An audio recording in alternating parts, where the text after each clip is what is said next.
za konec preteklosti in za novo Slovenijo.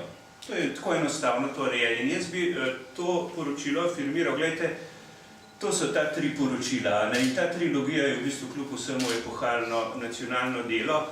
Jaz sem vesel, da je tudi drugo poročilo kolegov Ferenca, Jamnika in Aliča že razprodano, kar le kaže, da je to čtivo, ki je aktualno. Jaz tukaj v enem prispevku opozarjam, da se v bistvu v evropski civilizaciji kriminalistika in arheologija rodita skupaj.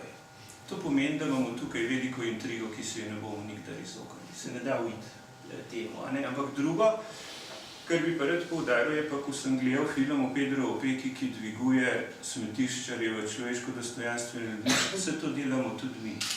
Iz smetišč dvigujemo anonimne mrtve in jim poskušamo dati ime in vrniti človeško dostojanstvo. Tako da je ta misionarski postopek, kot ga doživljamo do ubogih in poniženih v Afriki, je pač treba upeljati tudi v Sloveniji in se ga zavedati kot takega. Tukaj med nami je tudi gospod Ante Jelič iz Sarajeva, ki je dal prevesti prvo poročilo v hrvaščino. In dobil sem Emanuel od gospoda Inckota, ki nas pozdravlja in pravi, da je včeraj gledal film pač v deželi krvi in medu in da je mislil na nas. To so te zadeve, ki se jih moramo zavedati. V Sloveniji smo s tem prebojem odprli vrata tudi za te mrtve, režaljene, anonimne, pozabljene in zasramovane tudi zlasti na Hrvaškem, Bosni in v Srbiji. In to, kar nam kažejo prvi orisi, je pač več kot 1400 grobišč za okrog 250 000 mrtvimi. To je tisto, česar se moramo zavedati. Slovenija je tukaj dvignila svet stečajev, tako kot med svojim predsedovanjem, ko je začela povezovati vzhod in zahod, oziroma omogočila vzhodu, da nagovori zahod, da počasi začne resno imeti, kaj je to komunizem. Ta proces inovacije v knjigi bi šel kar malo skozi. Jaz mislim, da je dr. Trontelj in Andreja sta že sama povedala ta dialoško intenco, to ambicijo pogovora, ki ga Slovenija rabi, ampak v poročilu, kar je tudi v svoji recenziji izpostavila dr. Griza Pečarjeva, se nam pa odpirajo tiste temeljne dimenzije, ki jih preprosto se ne moramo izogniti. Glejte, podobe, ki sem jih izbral, so predvsem vizualna nadgradnja drugega poročila, to so predvsem fotografije Jožeta Jagriča, Pavleta Jamnika, gre za slikarsko nadgradnjo Marjetke Dolinar. Med nami sta tudi Andrej Jemec in Črt Frelih, ki sta tudi prispevali nekaj, je Peter Štrov. Skratka, gre za to odgovornost umetnosti, da poskuša tudi svojim vložkom, svojo interpretacijo z dodatkom osmisliti ta iskanja in jim tudi dati, jaz bi rekel, znosnost, razpoložljivost, vstop v kulturo spet nazaj. In zato je to, teh 832 podob je ključnih v tem in dokumentov in tega v tej knjigi. Pavel Jamnik je napisal razpravo, ki pravzaprav temeljno ambicijo tega spraševanja, ki ste ga videli načela, odpira. On preprosto dokaže pač mehanizem tega polletne priprave morilskega stroja s Titovim okazovanjem in nedvomno z njegovimi poslanci, ki hodijo nadzirati ubijanje. Popolnoma identičen postopek lahko ob primeru Venišnik spremljamo v Sloveniji, ko v polletni njegovi poti od 22-23-letnega študenta do vodje morilskega stroja v Celju spremljamo popolnoma identičen mehanizem formacije oblastne ubijalske garniture. Tukaj nas Doris Pahor je raziskala, ali je bilo v Udbanetu, se pravi, ali je tajna politična policija leta 1991 še spremljala mrtve in na dveh vzorcih ugotovi, da 80% mrtvih je v Udbanetu. To kaže, da je bil temeljni inštrumentarij rasistične delitve slovenske družbe ta, da si ti spremljal mrtve in potem nadziral žive, z vsem paketom, ki je spadal zraven. Ampak eden temeljnih znakov, da ti nisi bil ta prav, je bil tvoj sorodnik. In zdaj, če ni bil sorodnik, je bila tvoja vera. Če ni bila tvoja vera, je bilo pa kaj drugega. In ta rasistični mehanizem je prvo, kar moramo spoznati. Se pravi, na eni strani rdečega nadčloveka in na drugi strani nerdeče podljudija. In tukaj je izjava o drugorazrednosti dejansko ontološka izjava, ki nas upelje v osredje tehle naših nesporazumov. In vsa pa izhaja iz tega, da nismo sočutni drug z drugim. Leta 1968, ko zakonca Mitscherlich napišeta za Nemce diagonoza unfähigkeit zu trauern, nesposobnost žalovanja, je to kaj? Slabi medsebojni odnosi, brutalnost, čustvena neinteligenca, invalidnost in tako naprej. Mi smo ravno tako 20 let po padcu režima, kot je bilo takrat 20 let po Nürnbergu. Ampak se pravi, tajna služba je do leta 1991 nadzirala mrtve in usporedno z njimi žive. Marko Prešeren nas v mednarodno-pravnem menu in analizi diskurznih koalicij upelje v drugo intrigantno polje. Kaj je to diskurzna koalicija, oni pravi NOB? Diskurzna koalicija NOB je združba falotov, ki poskušajo z zastrupljanjem javnega mnenja in z ohranjanjem enih iluzij, laži, utopij in tako naprej vzdrževati eno stanje, ki za ljudsko, narodno in osebno zdravje sploh ni dobro. Kako to delajo in kako to delajo v nasprotju z mednarodnim pravom, si lahko imenitno preberete tukaj. Potem pa tukaj je naslednji tista ambicija, ki pa bistveno razširja pravzaprav kompleks delovanja komisije, so pa prispevki, s katerimi je že Andreja začela s svojim. In tukaj je problem, naprimer, filozofije, dejavniki genocida, preprečevanja in etika soočenja z njim, se pravi Bojan Žalec, se pravi, ko to piramido etičnega konsenza ali pa minimuma, s čim se ne strinjamo, damo v roke posameznih strokam, so dolžne to odgovoriti. Imamo filozofski odgovor, imamo s Katarino Kompan-Erzari in Tomažem Erzarijem, imamo terapevtski odgovor in potem je pa blok teh empiričnih poročil, ki ste jih pa tudi videli v podobi, se pravi gospod Marko Štrovs, katerega vrtanje leta 2010 kljub v lastni prepovedi ga je stalo službe, je pa delo opravljeno bilo veliko. Tomaž Zupanc ima dva pionirska prispevka, en je Brezno pri Konfinu 2 in drug je analiza posmrtnih ostankov že odkritih žrtev v rovu Svete Barbare. In poglejte, tukaj se natančno vidi, zakaj je treba vedeti. Ko so postavljali spomenik pred Konfinskim breznom, prvim je tam, mislim, da je razpon žrtev od 100 do 250. Potem smo zvedeli, da je v prvem breznu jih 88 in se je na osnovu razumne domneve napisalo potem na obvestilno tablo, da jih je v naslednjem breznu domnevno 42 ali 43, noter jih je pa nekaj več kot 60. Ti ne moreš vedeti, in če hočemo, da je vsak človek nekaj vreden, je 40 različno od 60. Se pravi, ne moramo prej spomenika postavljati kot najprej spomenik, potem pa šteta. Ker je spomenik, ta spravni spomenik, ki bo zdaj tam nastal, ima namene preprečiti štetje. Tudi to je, o tem se je treba pač normalno pogovarjati. Naslednji temeljni prispevek, ki pravzaprav ta problem identifikacije ali pa srečanje z žrtvijo kot osebo nas predstavi najbolj nazorno je dr. Jen Zupanič-Pajnič, ki je tudi na lastno inicijativo potem končno obvestila sorodnike žrtev, da imajo identificirane žrtve, ker pač ministrstvo za delo v tem mandatu ni čutilo potrebe, da bi prevzete obveznosti plačalo, in se pravi, imamo tudi tukaj eno humanitarno ali pa misionarsko akcijo, ampak to je tisto, potem je prispevek arheologa, kot sem rekel, v Sloveniji arheologija ni tako enosmerna, kot bi človek rekel, in imamo visokega uradnika na Ministrstvu za kulturo, ki se mu zdi, da boljš ne bilo kopati, da ne bi koga kaj prizadela, ampak po drugi strani pa Draško Josupovič s svojimi izkopi dokazal, da je to tisti temeljni informacije. Če storilci lažejo in molčijo, je pač treba žrtvam dati možnost, da povedo svoje. Drugače kot za arheologijo se ne da. Petra Leban-Seljak dodaja ta antropološki del in potem spet naslednjo temeljno področje, ki pa sega se pravi v Kras kot zakladnico človeštva in ta Kras je predvsem tam, kjer so pod smetmi kosti, prav zaradi teh kosti obupno onesnaženi, in je Andrej Mihevc s gospodom Volkovom pravil prvo raziskavo, še zmeraj smo pa pri tem, da v lanskem letu, ko se ena jama čisti, se smeti vzamejo ven, kosti se pa noter pusti. Se pravi, tudi tukaj bo ne samo v arheologiji, kriminalistiki in tako naprej, ampak celo v speleologiji bo treba razmišljati o tem, kaj je to, kako očistiti Kras. En tak mikroraziskavca je Tomaža Podgorška, ki je govoril o umoru 4 domobrancev, ki pomotoma že po koncu pomladi 45 pomotoma pridejo nazaj v Slovenijo in jih že takoj na meji ubijajo, ker jih eni sosedje pa dobijo. Ampak vsi ti vzorci nakazujejo, da se pač resnici ne da izogniti. To je prva stvar. Druga stvar, da se stroke, ki se bodo strinjale, da obstaja minimalni etični standard za človeštvo in civilizacijo, bodo mogle svoja očala temu prilagoditi.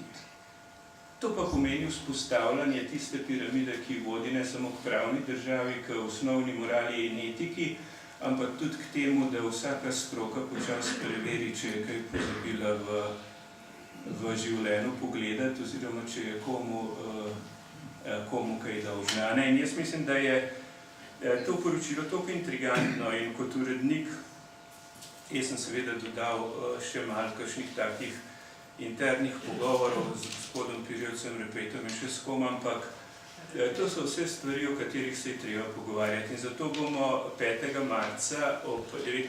uri v Zavodu Svetega Stanja v Šentvidu organizirali pogovor, v katerem bomo poskušali avtorji izostriti sporočilo svojih prispevkov in predvsem prispevati k temu, kakšen je naš ta konstrukcijski prispevek k možnemu socialnemu inženiringu, se pravi k temu, da bi ene minimalne mere, ker vsaka zadeva se nikoli ne naredijo same, če ne pokoplješ, ni pokopano, če ne izražiš sočutja, ni izraženo, če ne odškoduješ, ni odškodovano.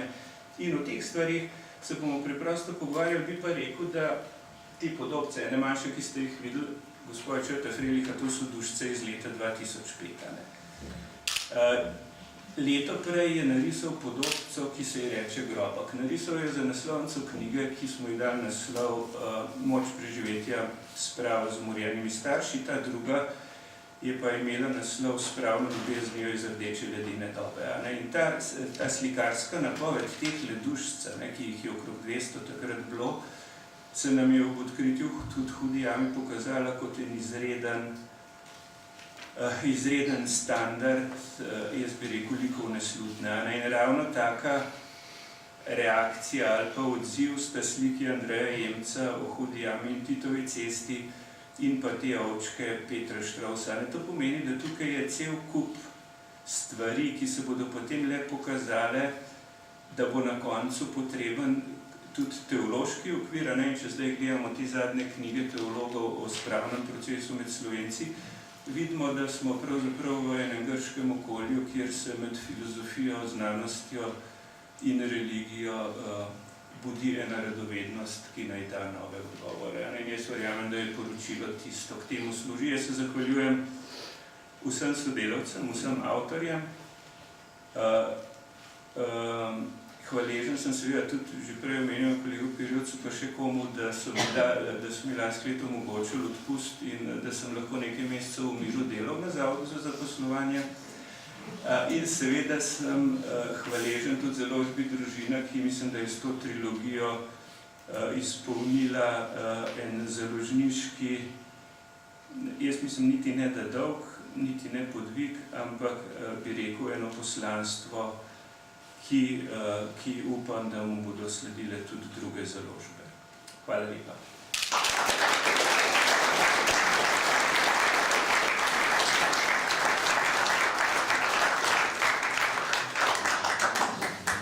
Spoštovani, kot je navadi, so vam sedaj naši gostje na voljo tudi za kakšno vprašanje. Prosim, če ima kdo, naj ostane pa pove.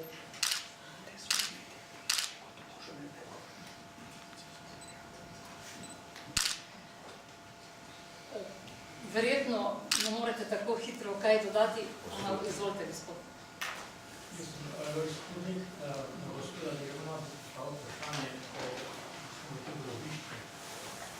Postavil, da jama, da vam pa svojih 10 žrtev, ki jim smo bili tudi po streho in pokopanih v vodu, me zanima, kako kasno naprej se bo to grobišča rešvala. Jaz bi rekel, da imamo take konkretne stvari za kakšen mesec pustiti, pa vse se poznava, se bova pomenila še kdaj. Bomo na te stvari, dajmo malo počakati, pa bomo odgovarjali potem, ko bomo videli, kaj bo možno.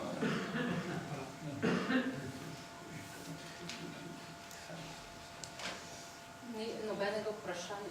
Gospod Poglejte, Poljaki so posneli film o Katinu. Vprašujem se, če lahko mi posnamemo svoj film o Katinu in kolikšna je poškodovanost slovenske družbe, da bo zmogla recimo posneti tak film o Katinu. Jaz mislim, da ga ni zmožna posneti, niti zdaj, niti v prihodnosti.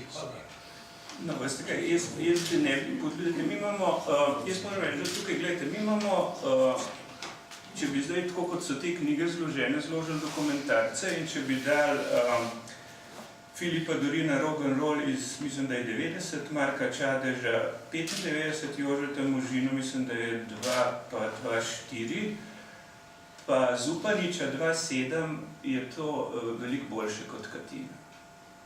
Nič ni treba tukaj, veste, Katin je, drugač film je že v redu, knjiga je veliko boljša, Vajdina je knjiga boljša, film je pa na trenutke malo lesen, ampak to, kar imamo mi že posneto, je boljše od Katina. Dam roko v oko. Mene zanima, gre lokacija Krakovskih gozd. Kot je meni bilo znano prič, ki so mi govorili, da so tam same poslane združeno, kar dosti otrok. Nisem pa neč slišal, da se kaj raziskuje. Krakovskih gozd. Veste kako, gledajte, to je... Niče so izkostavili, kar še ne. Poglejte, mi imamo tukaj spet treba iti. Lejte, jaz mislim, da je internacionalizacija je prva zgodba. Mi smo komisija večkrat predlagala, da bi v okviru Evropskega leta kulture organizirali eno evropsko spravno slovesnost na pokopališču na Dobravi. Tam je zdaj en del parka urejen in je to možno še narediti, saj leta še ni konc. Tam je dejstvo, da mi sporazume imamo podpisane se pravi, z okupatorji imamo sporazume čisto solidno podpisane z Nemci in Italijani in se izvršujejo. S Hrvati se je pa na naši strani zataknili in nekako ne uspemo dobiti, ker je bistri pravnik napisal eno tako razlago, kakor da mu ne vem kaj kršila. In to bo treba zdaj počasi raziskati, kaj nekaj bi bilo s Hrvati tako narobe, da se to ne da delati. Sprav na naši slovenski strani. Na hrvaški strani je seveda zgodba veliko bolj zapletena, veste. To slovenska zgodba je ena preprosta državljanske vojne. Ko pa pogledamo dogajanje na Hrvaškem, je pa to neusmiljeno veliko bolj zapleteno. Ampak dejstvo je, da ena od iniciativ s cerkvene strani tam je bila zgraditev cerkve hrvaških mučencev na Udbini, v Udbini. Cerkvena komisija za martirologiji bomo vedeli, kaj bo storila. Dejstvo pa je, da to ni naš problem, vse zadnje. Če predvidimo, da je Krakovski gozd večinsko, da so tam hrvaške žrtve, seveda najprej pričakujemo, da hrvaška država zlasti po vstopu v Evropsko unijo sprejme ene določene standarde in se po njih ravna. Če Nemci koncentrirajo svoje mrtve v Celju, Kranju in Ljubljani, če jih Italijani vozijo v Redipuljo, bo pač tudi hrvaška država mogla svoje narediti. Tako kot je pač pri nas že omenjeno, da vsaj v tistih nekaj lokacijah, kjer je izkop slovenskih žrtev možen in te so pač naš problem, vse na tem svetu ni, bomo mogli stvari zdaj do konca speljati. Standarde imamo, stroke imamo in se da vse narediti. Z hrvaške strani, ker se pa tudi Krakovskega gozda in ostalih zadev tiče, pa seveda pričakujemo hrvaške odločitve. Ni, da bi zdaj mi urejali stvari, ki niso naše. Marko? O Krakovskem gozdu, lahko to povem, da če greste Šentjerneja proti Kostanjevici, pri tisti bencinski pumpi na začetku Kostanjevice na desni je gozd, in v tem gozdu so gomile. Ker kaže, da takrat niso kopali jam, ampak so tukaj enostavno zemljo zasul in tiste gomile so še zdaj ostale in tam cel gozdič je poln tiste gomil. Stoji tam tudi križ, ki ga je postavilo, mislim, da preme, samo je razbil, nažalost. To lani, ko smo v Mostu se skotali, smo tukaj tam gledali, vem, da nismo smeli tam nič iskati. Je pa tako, da tam so 4 metri globoko so. Doleta 5 gledali. Tako so okosti. Zdaj, narodno je, ker po Sloveniji pravzaprav ljudje točno vedo za ta grobišča. In ta grobišča so presenetljivo plitva in nezaščitena. Mes je takrat, ko smo upravljali sondiranja v leta 2010 v Košnici, pri Celju, pa dol tudi na Koruzni Milah, pri Mostecu, med Mostecem Dobovo, se mi čudno zdaj, kako da niso našli, če to so že iskali. Vendar kaže, da se je iskali tako, kot so meni tudi navodila v ministrstvo. Ko je točno tam, kjer je točka, buha Blanko pa malo levo, desno, pa boš mogoče to nekaj našel.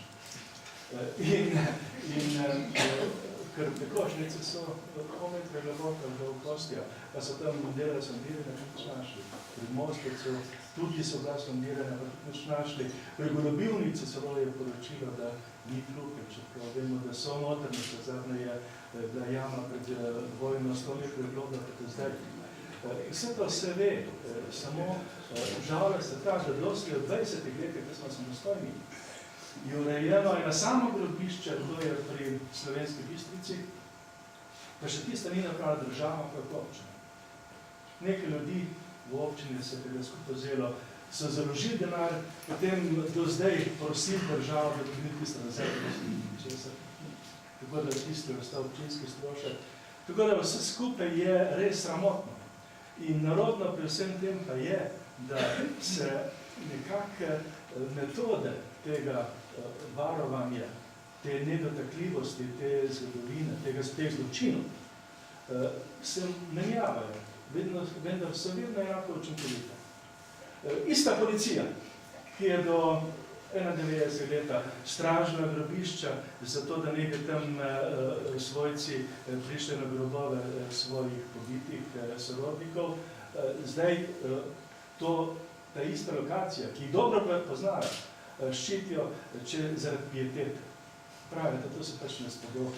Marko, prosim, brez doktrinarnih razprav, če lahko.